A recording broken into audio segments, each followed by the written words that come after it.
Nah, sedangkan, salah satu masalah besar juga itu adalah adanya terjadi mismatch. Di sini peran, pusat pasar kerja sendiri bagaimana sih Pak untuk mempersiapkan nih SDM-nya agar bisa relevan nih Pak dengan, perkembangan tadi gitu. Nah,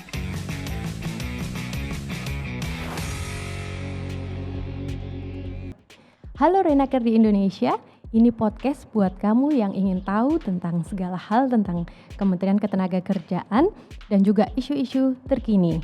Dalam Nawa, Naker menjawab, semua bisa tanya di sini. Perkenalkan saya Gita, kali ini sudah bersama dengan Bapak Kepala Pusat Pasar Kerja, Pak Yusuf. Apa kabar Pak? Alhamdulillah baik Mbak Gita.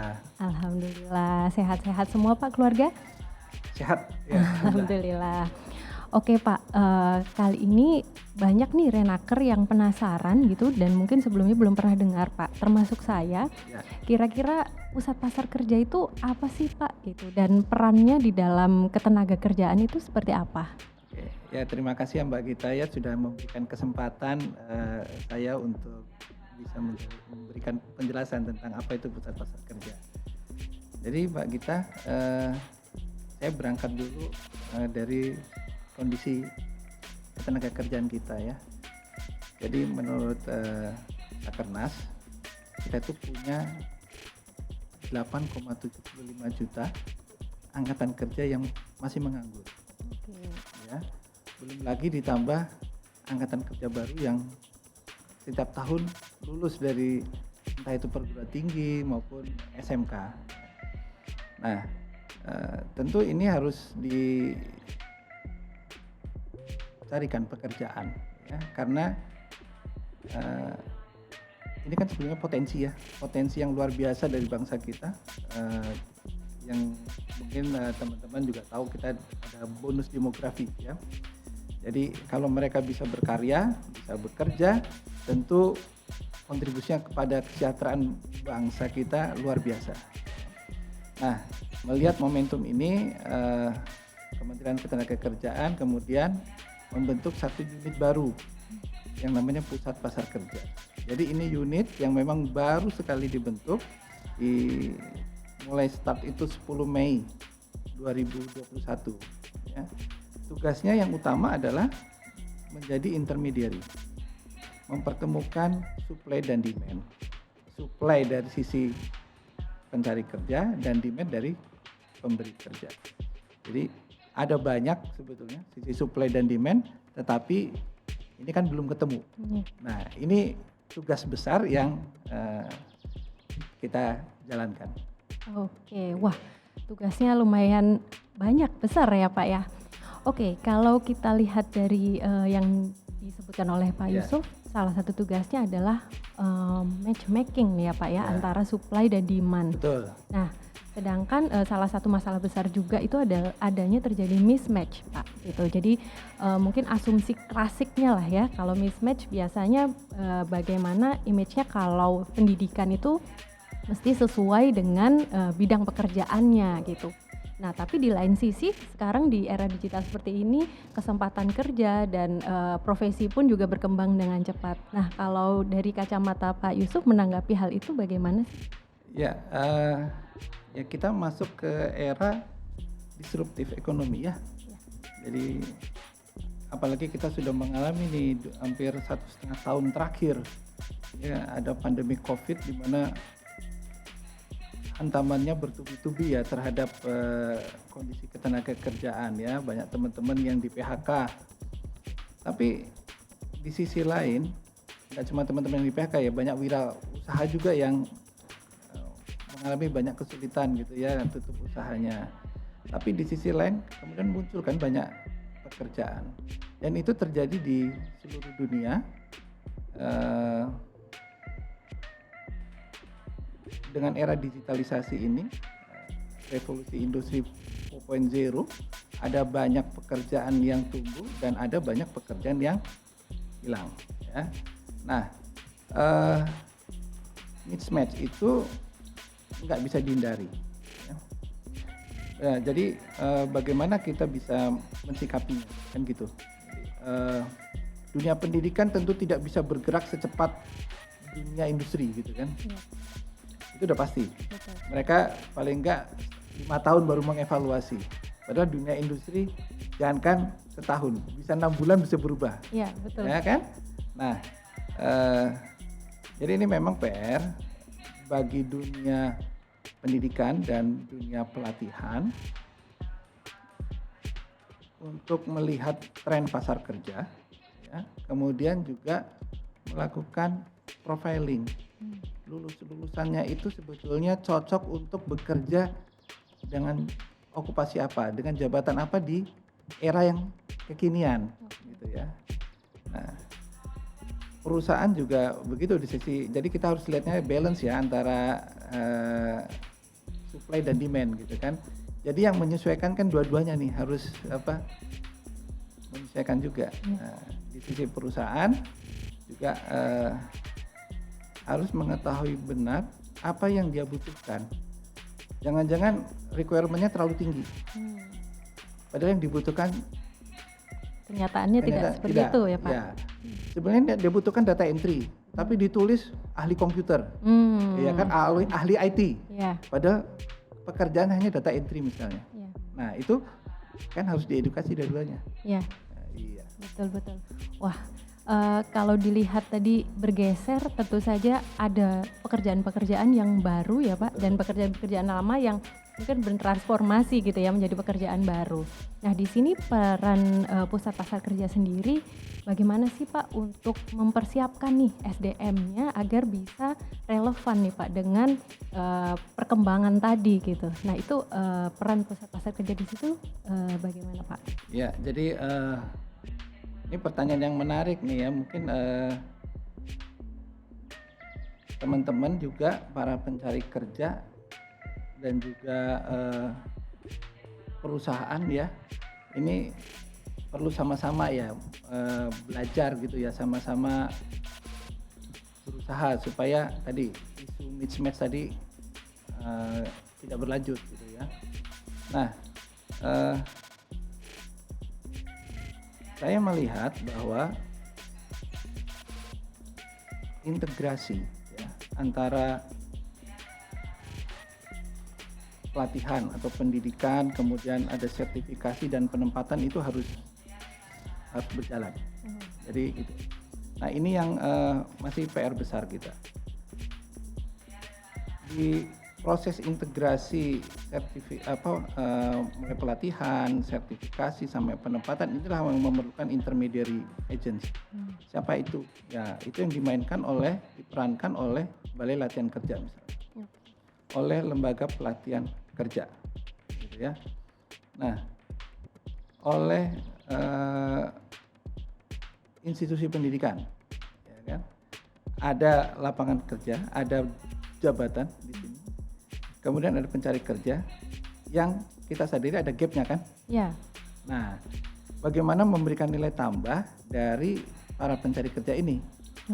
Ya kan? Nilai tambahnya bisa berupa soft skill, bisa pelatihan keterampilan.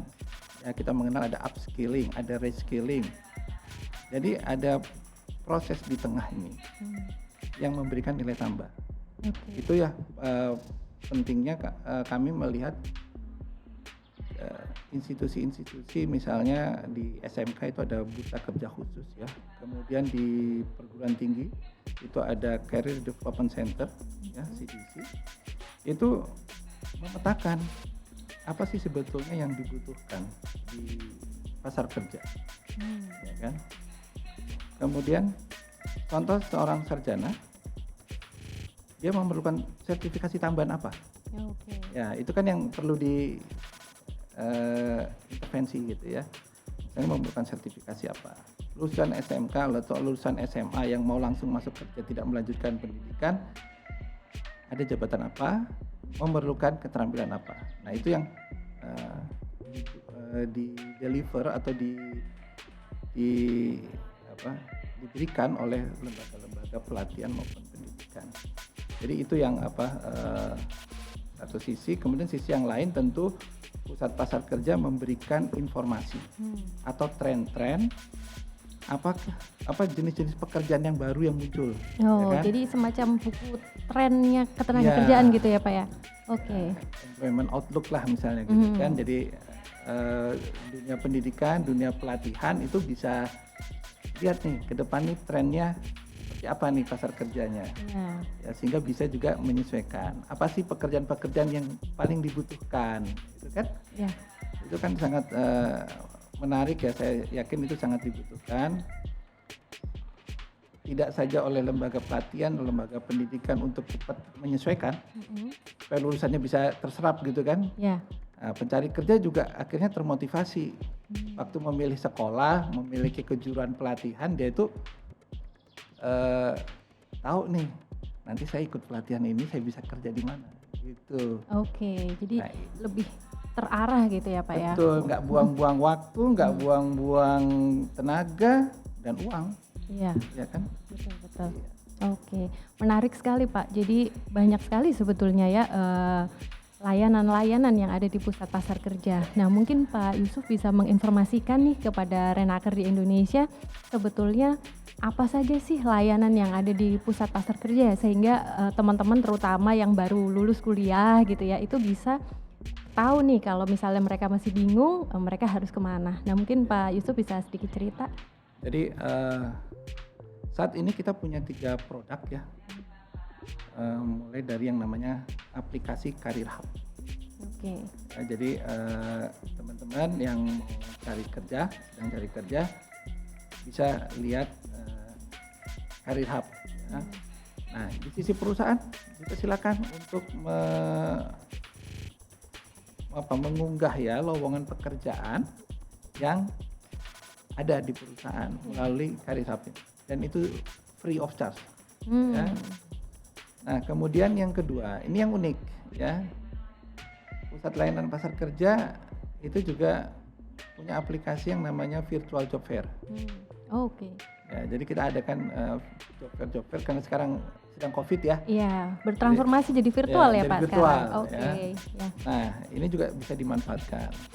Kemudian untuk teman-teman yang di SMK nanti kita juga akan keluarkan aplikasi bursa kerja khusus digital juga. Oke. Nah itu bisa dipakai. Jadi kalau bursa kerja khusus itu bursa kerja yang digunakan oleh alumni dan juga oleh lulusan-lulusan dari SMK itu. Oke. Biasanya kan member itu kuat gitu di Iya. kita kan. Jadi itu yang kita bina. Iya. Nah nggak cukup dari situ. Ada lagi pelayanan yang akan kita berikan yang saya pikir ini sangat menarik ya, dimanfaatkan maksimal, yaitu konseling. Oh, jadi adik-adik yang baru lulus terus Iya, bingung yang bisa tadi yang konseling Mbak juga. kita sampaikan itu Iya. kan bingung gitu kan, mau Yang- ngapain betul. gitu kan, mau masuk kemana. Iya. Nah jadi adik-adik yang masih galau tuh ya, Ya. belum tahu kemana, nah, nanti bisa konseling di pusat pasar kerja. Nah kita ada 2 layanan, baik itu daring maupun luring. Nanti silakan mulai sekarang ikut medsosnya pusat pasar kerja untuk dapat informasi-informasi yang up to date. Jadi ini menarik ya Mbak. Iya. Jadi konseling itu akan mengarahkan seseorang itu sesuai dengan minat dan bakatnya. Oh. Oke. Jadi mungkin diarahkan ke pelatihan, ya kan? Bisa juga diarahkan ke pelatihan untuk wirausaha. Oh. Kita juga punya, kalau dia misalnya tertarik di bidang digital gitu ya, kita punya talent hub, ya. Iya. Kita ada wadahnya. Nanti kita juga akan bangun di semua unit pelayanan teknis Kemnaker tahun depan ya, namanya Talent Corner. Oke. Ya. Oke, iya. Jadi yang seneng ngutak-ngatik komputer, internet gitu ya, mau dapat bimbingan, itu kita sediakan wadahnya di Talent Corner. Iya. Nah, itu dipakai free, ya kan, fasilitas kita siapkan. Kemudian juga yang mau cari kerja, nanti ada juga layanan di daerah, Iya. namanya kios layanan pasar kerja. Oh, oke. Jadi, nah disitulah dia dapat konseling. Kita ada pengantar kerja di situ. Kemudian ada penyuluhan dan bimbingan jabatan. Oh, penyuluhan dan Penyuluhan dan bimbingan jabatan. bimbingan jabatan. Nah, Oke. penyuluhan itu mulai bagaimana sih mau menyiapkan CV misalnya gitu kan. Oh, iya Bagaimana ya. sih mau kerja itu menjual Jual diri gitu ya, Pak ya? menjual diri ya apa, memasarkan Memasarkan, ya, oke. kompetensinya Mhm, itu kan juga butuh ya. Jadi akan ada ya, seminar-seminar gitu ya, akan ada workshop gitu. oke. Kemudian untuk perusahaan kita juga beri konsultasi. Oh, Jadi oke. di perusahaan itu kita bisa berikan konsultasi perencanaan tenaga kerja mikro namanya. Hmm, Jangan perusahaan tuh sekarang nggak tahu ini sebetulnya udah optimum belum sih jumlah tenaga kerjanya, oke. jabatan apa sih yang diperlukan. Nah itu diberikan oleh Mhm. pengantar kerja nanti. Oh, Jadi yang optimum oke, Bapak butuhnya sebetulnya sekarang 100 pekerja gitu ya. oke. Butuh apa sekarang kondisinya baru 90. Ya, Jadi tambah 10 misalnya. Atau yang jabatannya yang cocok ini Pak. Bapak itu butuh jabatan ini. oke. Gitu. Jadi nggak hanya renakernya, tapi industrinya juga Yes, ya. bisa masuk Kita ke kan situ. dua-duanya harus dilayani, Iya. supply dan demand. Supply dan demand, oke. Oke, siap. Jadi kalau dilihat dari sana kan banyak sekali hal yang perlu diintegrasikan menjadi satu journey gitu ya, Betul, Pak ya. betul. Nah, selama ini sebetulnya kesulitannya apa sih, Pak, dalam mengintegrasikan itu gitu? Karena kelihatannya wah sangat luas dan banyak juga tahapan yang harus dilakukan. Ya, jadi gimana integrasi? Iya. Pertama integrasi yang basic-basic dulu nih. Ternyata di pasar kita itu nggak match karena satuan transaksinya berbeda. Oke. Mungkin saya harus jelasin dulu nih Satuan transaksi itu Iya. apa, Pak? Gitu. Jadi kalau Oke. pasar itu kan saya sering bilang apa? Kalau pasar komoditas yang dijual kan komoditas. Oke. Pasar saham yang dijual Saham, sahamnya ya kan. Betul. Nah kalau pasar kerja yang dijual apa? tenaga kerja. Nah, itu yang harus diluruskan. Oke. Yang dijual adalah jabatan atau okupasi. Oh, Jadi yang oke. ditransaksikan itu okupasi. Okupasinya, oke. Jadi dari pemberi kerja kan dari perusahaan, pemberi kerja itu bisa perorangan ya, Ya. bisa perusahaan, bisa pemerintah. Hmm. Yang diminta adalah jabatan atau okupasi. Dari pendidikan dan pelatihan atau dari si pencari kerja juga saya itu mau melamar untuk pekerjaan atau jabatan apa. Oke. Jadi bukan pendidikannya yang ditonjolkan, Tapi jabatan yang tapi ingin jabatannya. dilamar. Iya. Nah, kalau jabatan sama jabatan ini ketemu, kan ini transaksinya jadi sama ya. Betul. Apple to apple kan. Ya, Nah, itu bisa match. terjadilah Mm-mm. job matching. Oke. Kemudian yang kedua, jadi yang perlu diintegrasikan juga tentu dari sisi kelembagaan ya. Hmm. Kita punya sekolah, punya BLK, punya pendidikan tinggi, nah, punya ada lembaga penempatan, misalnya ada job portal swasta ya, job portal daerah, Ya. kemudian juga apalagi ada namanya LPTKS, lembaga penempatan tenaga kerja swasta, Hmm. ada P3MI ya untuk yang keluar negeri Iya. dan Oke. berbagai macam ya. Ini kalau bisa ada dalam satu platform itu alangkah efisiennya kita Betul. ya kan. Jadi itu yang akan kami lakukan di Kementerian Ketenagakerjaan. Jadi kita akan membuat ekosistem digital ketenagakerjaan dan semua stakeholder ketenagakerjaan ada di situ. Oke. Termasuk juga tadi transaksi tadi ya. Hmm. Transaksi supply dan demand ketenagakerjaan ada dalam satu platform. Platform. Nah, ini akan mendorong efisiensi dan kenyamanan bagi semua pihak ya. Nah, terus yang penting juga kita Indonesia jadi punya datanya nih. Hmm. Betul. Kebijakan pemerintah itu ada satu data Indonesia.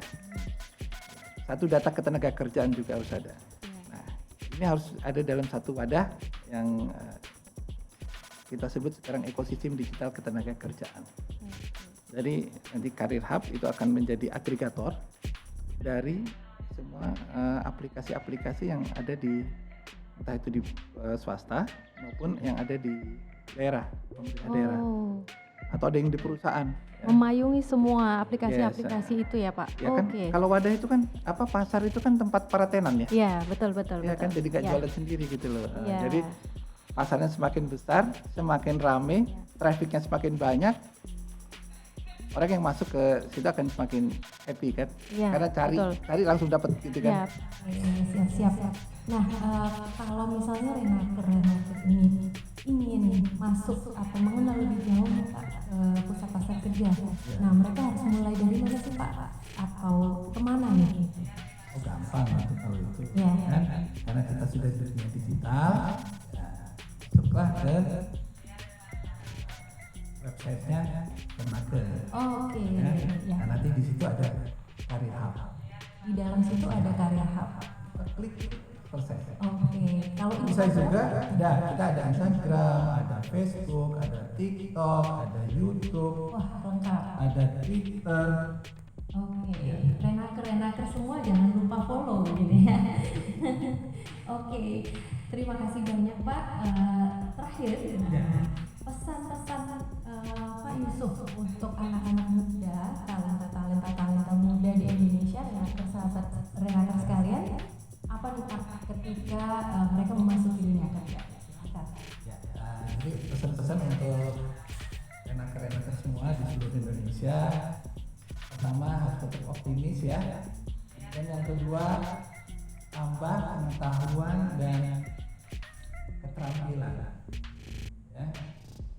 Konsultasikan minat dan bakat Renaker semua. Kemudian tambah aset. Saya bilang aset. Jadi keterampilan, pengetahuan itu aset ya. Tambah aset. Karena aset, semakin banyak aset kan investasi semakin bagus. Ya kan? Nah, keterampilan dan pengetahuan itu aset. Kemudian bangun networking. Bangun networking, persahabatan, bangun soft skill yang baik ya. Kalau masih bingung, hubungi pusat pasar kerja. Ya. Jadi di situ kita akan jadi sahabat rekan-rekan semua untuk bisa mendapatkan peluang kerja atau peluang berusaha. Jadi nggak cuma cari kerja ya. Kalau mau bikin startup misalnya, kita siapkan kerja. Jadi itu pesan saya. Jadi, untuk mendapatkan informasi yang terakhir gitu ya, tadi isinya follow Instagram pusat pasar kerja. Oke. Terima kasih banyak Pak Yusuf atas waktunya untuk sharing-sharing bersama Renaker di Indonesia. Mudah-mudahan sehat selalu dan mudah-mudahan terima kasih juga nih buat teman-teman Renaker di seluruh Indonesia yang masih stay tune untuk mengikuti obrolan kita di hari ini. Dan jangan lupa tadi pesannya, kalau ada yang ingin ditanyakan lebih lanjut, teman-teman bisa follow Instagram Pusat Pasar Kerja dan juga bisa follow Instagram dari Kemnaker gitu ya. Jadi nanti bisa tanya lebih lanjut di sana. Diving, kalau yang bagi ingin cari pekerjaan bisa masuk juga ke bagian Career Hub dari website Kementerian Tenaga Kerja. Oke, akhir kata saya Gita undur diri. Sampai jumpa pada edisi podcast yang lain di Nawa Naker Menjawab.